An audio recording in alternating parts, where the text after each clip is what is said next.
Bismillahirrahmanirrahim. Assalamualaikum warahmatullahi wabarakatuh. Salam sehat, salam sejahtera untuk kita semua. Semoga berada dalam lindungan Allah Subhanahu wa taala. Terima kasih Kang Reginal Akbar Pratama atas waktu dan kesempatan yang diberikan. Izinkan saya Enda Sukenda, mahasiswa semester 3 Magister Manajemen Bisnis Universitas Pasundan, untuk melanjutkan presentasi materi perkuliahan tentang bisnis dan pemasaran internasional dengan dosen pengampu Dr. Yudi Kusworojati MPA. Ada dua bab yang akan saya sampaikan dalam presentasi ini. Yang pertama yaitu terkait dengan evolusi pemasaran global, dan yang kedua adalah tentang teori perdagangan internasional dan perusahaan multinasional. Baiklah, untuk mengefektifkan dan mengefisienkan waktu, kita mulai presentasi ini.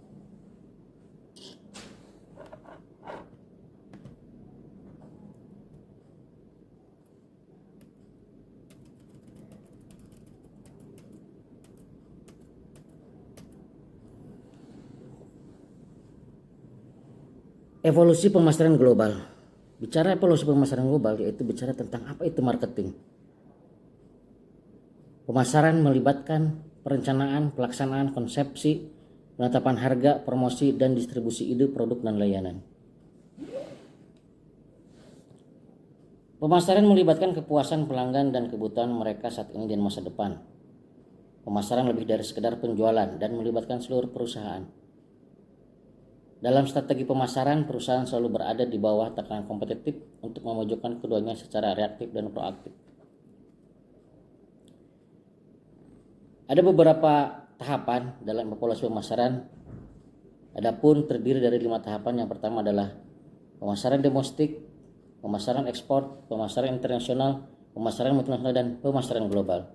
Mari kita bahas satu persatu dengan secara singkat. Baiklah, pemasaran domestik adalah ciri dari pemasaran domestik yaitu fokus kepada pelanggan negara asal yang berorientasi etnis budaya lokal.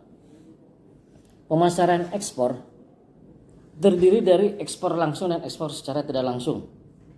Kita menentukan pilihan tujuan negara yang akan kita tuju, apa yang kita ekspor, yang mana berorientasi etnis budaya lokal dan pelanggan dari negara asal tersebut. Pemasaran internasional yaitu pasar banyak, cirinya yaitu pasar banyak di beberapa negara, orientasinya polisentris. Polisentris yaitu penghargaan keberagaman budaya, penggunaan pemasaran multidomestik ketika kebutuhan pelanggan berada di pasar nasional. Pemasaran multinasional yaitu banyak pasar, kemudian konsolidasi berbasis regional, regiosentris, standarisasi dalam wilayah. Pemasaran global berorientasi terhadap multinasional, geosentrik, dan internasional. Kesediaan perusahaan untuk mengadopsi perspektif global, produk global dengan variasi lokal.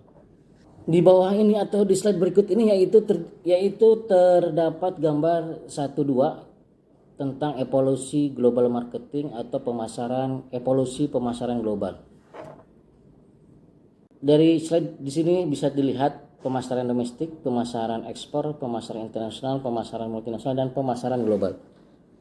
Beberapa tipe atau tipe pemasaran dari pemasaran domestik yaitu bisa dilihat bahwasanya ada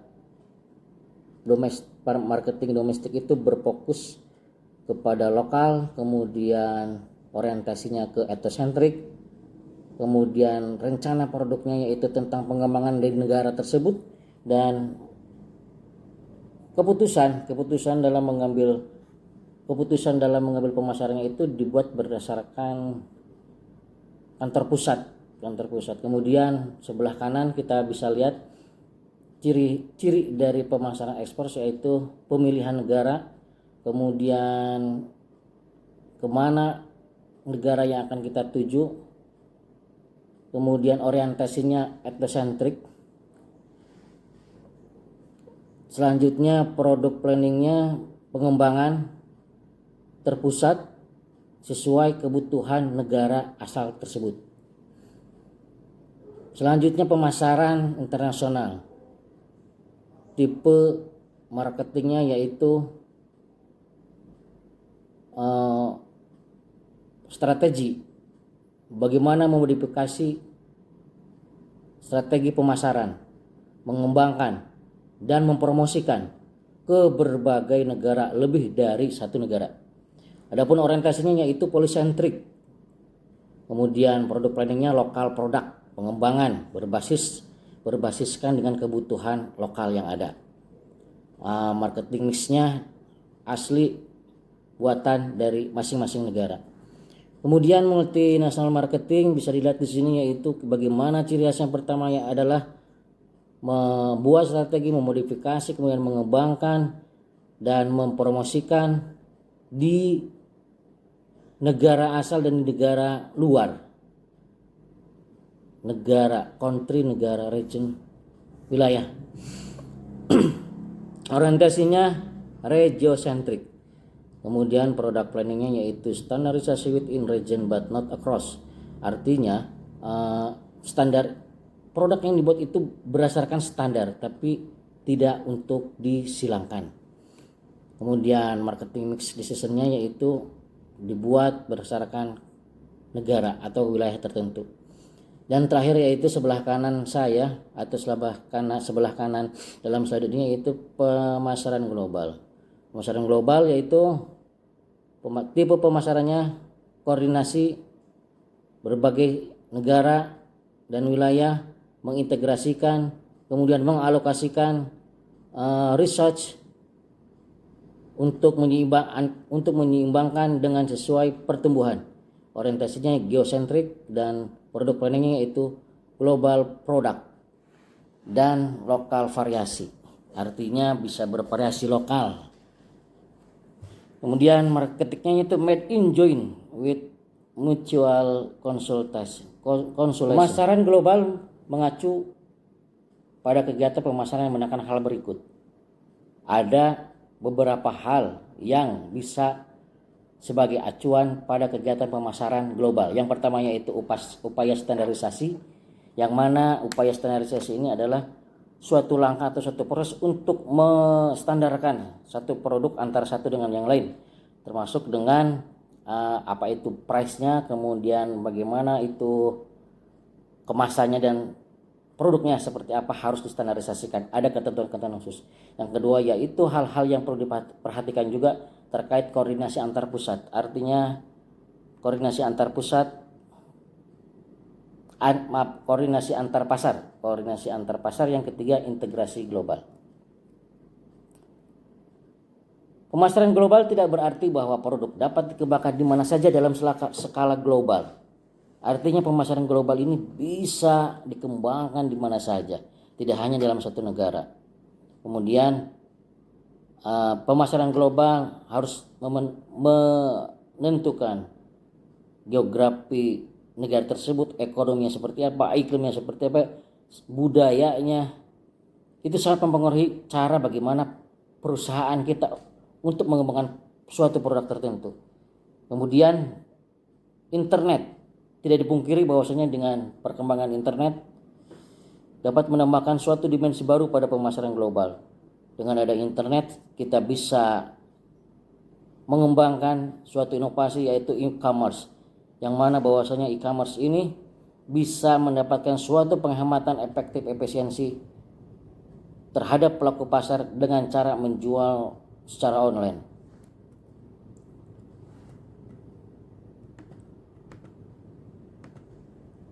Yang keempat adalah lampiran. Kita masuk ke bab terakhir. Sebetulnya bukan materi, tapi di sini di dalam buku ini ada salah satu khusus slide yang membicarakan tentang teori perdagangan internasional dan perusahaan multinasional. Baiklah, ada beberapa teori dalam perdagangan internasional dan perusahaan multinasional itu. Yang pertama, comparative advantage theory atau teori keuntungan atau teori keunggulan komparatif. Apa itu komparatif? Dalam konteks ekonomi, analisis komparatif seringkali digunakan untuk memahami keunggulan komparatif, yaitu ketika suatu negara atau entitas dapat menghasilkan suatu barang atau layanan dengan biaya kesempatan yang lebih rendah dibandingkan dengan negara lain. Prinsip keunggulan komparatif menjadi dasar teori perdagangan internasional yang dikembangkan oleh ekonom yaitu David Ricardo.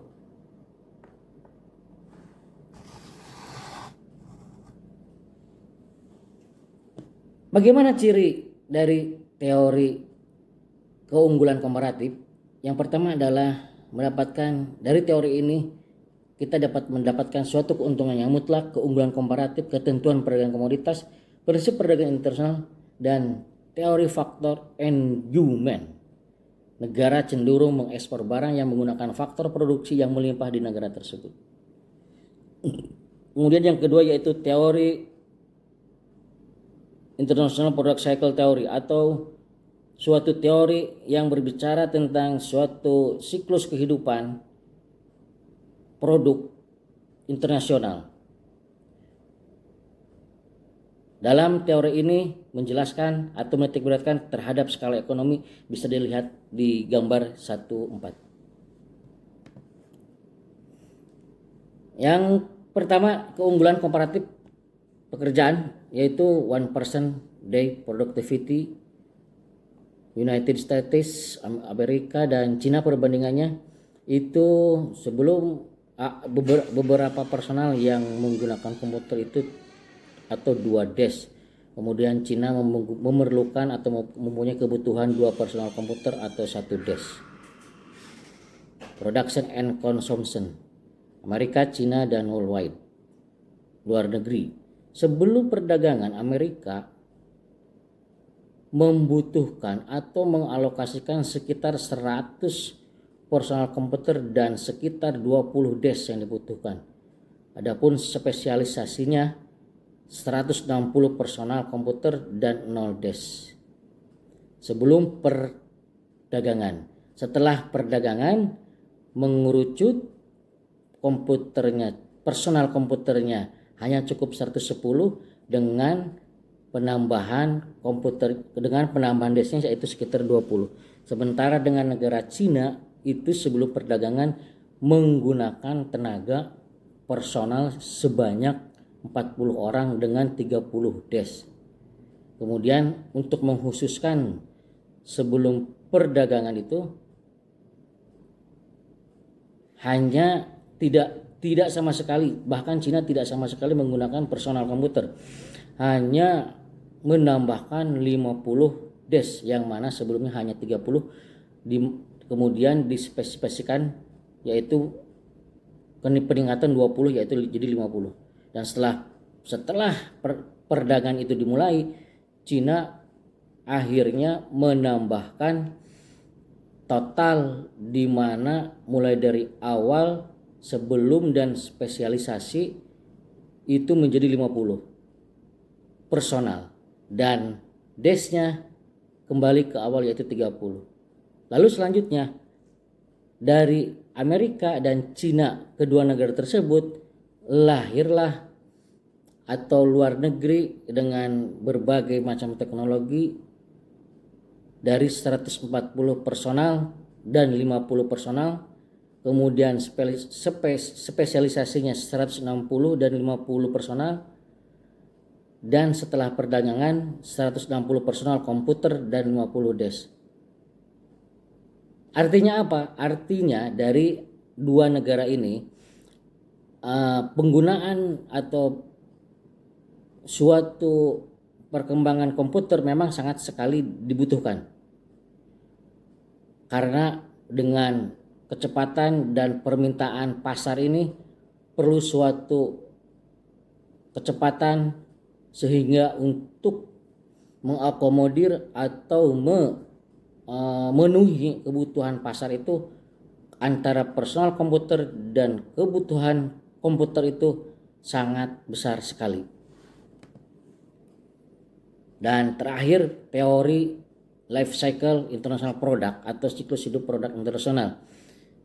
Ini menjelaskan tentang atau menitikberatkan tentang lebih ke skala ekonomi, di mana permintaan pertama itu sudah sebagaimana kita ketahui, di mana life cycle international product itu dengan tahapan-tahapan, diantaranya perkenalan, pertumbuhan, maturity, kedewasaan, dan penurunan.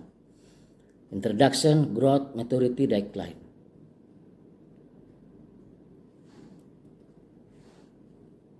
Selanjutnya yaitu teori perdagangan internasional dan perusahaan multinasional,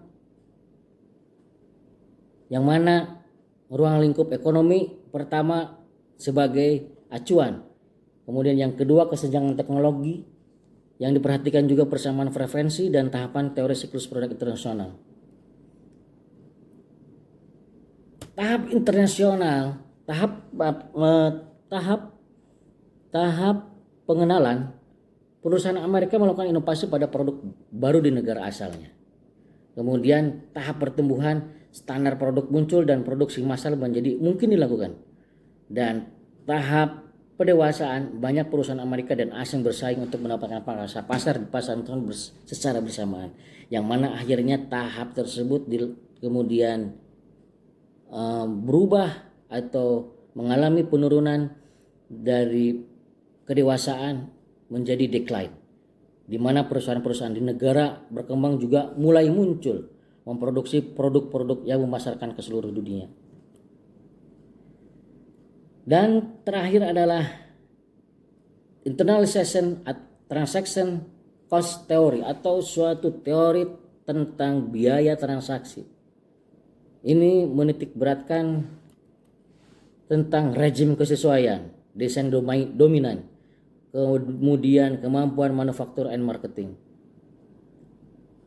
Bisa saya sedikit jelaskan dari tiga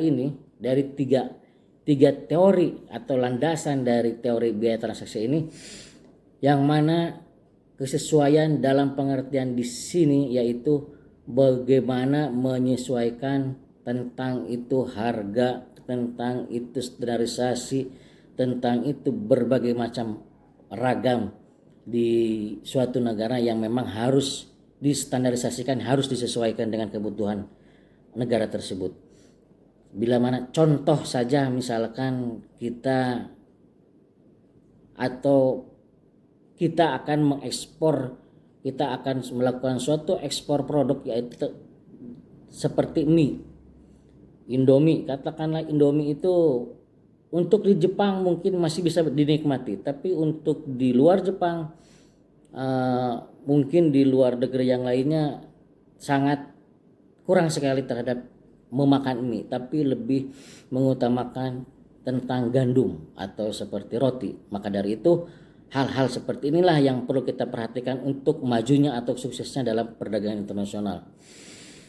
Kemudian desain juga tidak kalah lupa atau tidak kalah pentingnya juga perlu kita buat dan kita sedemikian rupa untuk menarik dan mempromosikan produk yang akan kita pasarkan. Dan terakhir adalah kemampuan kita dalam memasarkan terkait dengan produk-produk dan kesiapan yang sudah akan kita launching. Demikian presentasi saya. Mohon maaf barangkali ada salah-salah kata. Saya tutup dengan bacaan Nasrun minallahi wa fathun qarib wa basyiril mu'minin. Subhanakallahumma wa bihamdika asyhadu an la ilaha illa anta astaghfiruka wa atubu ilaik. Wassalamualaikum warahmatullahi wabarakatuh.